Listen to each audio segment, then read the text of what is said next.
This is a warning because the problems that I foreseen could actually be happening even faster than I thought.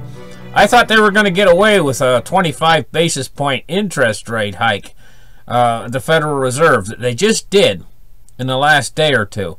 Here's the thing. Maybe they're not. There's an unexpected effect just happened. Just hot over the wire.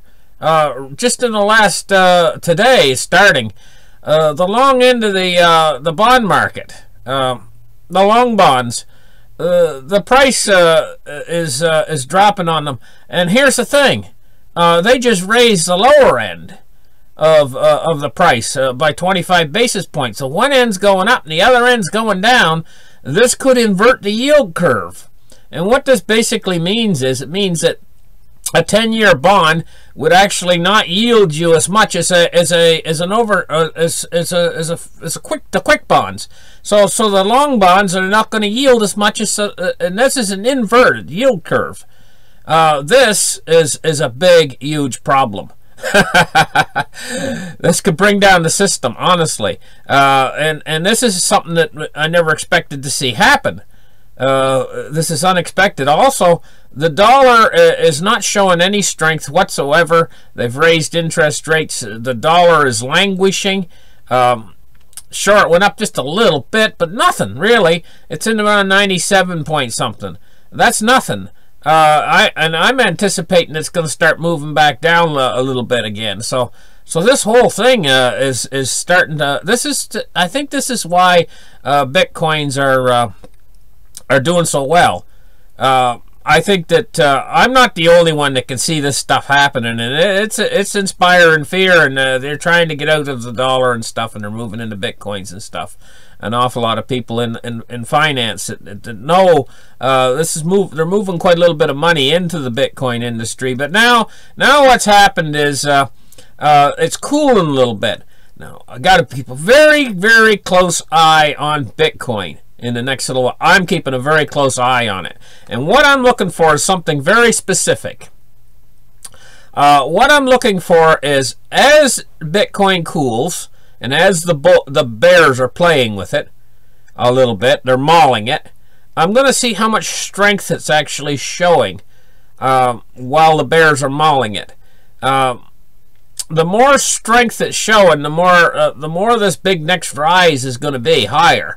I can determine the strength of the next mountain that's going to climb, or the next giant wave that's coming. You can use either analogy. They're both great big up, you know, and that's what's coming. And I'm kind of trying to determine how big that's going to be by taking a look at the last time that Bitcoin, or the last two times it made a move upwards into one of these waves.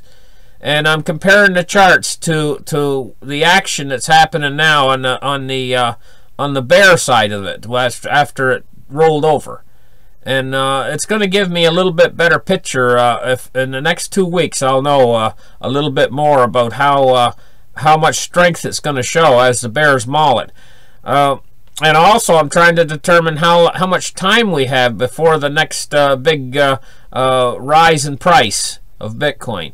And believe me, it's going to come, the next big rise in price. So I'm trying to determine a number of things, and I'm going to be able to read a lot out of this in the next 2 weeks, seeing what the price moves do while the bears are mangling it. I don't see that it's. I don't think that it's going to fall off a cliff or anything like that. It seems to be having a lot more strength than people would ever give it credit for, being as that guy wrote an article saying it's garbage. Far from being garbage. So anyway, the real garbage is the dollar. The dollar is going to be toast. This is a real problem that's happening right now in real time, and it's part of the collapse. What the bond market is doing today. All of the long treasuries are all falling today. The yield on them is falling. This means that because it's an inverse relationship, well, you don't understand that. Anyway, so this is very interesting what's going on in the bond market right now. You got to really keep your eye on it. We'll see if this trend continues much longer. Because if this trend continues and gains momentum, we're going to get an inverted yield curve. And this is exciting. We live in exciting times. So thank you very much for listening. This is a warning on the inverted yield curve. I think we're heading toward the inverted yield curve. This is a warning about the potential of an inverted yield curve. And I'm excited, if you can tell.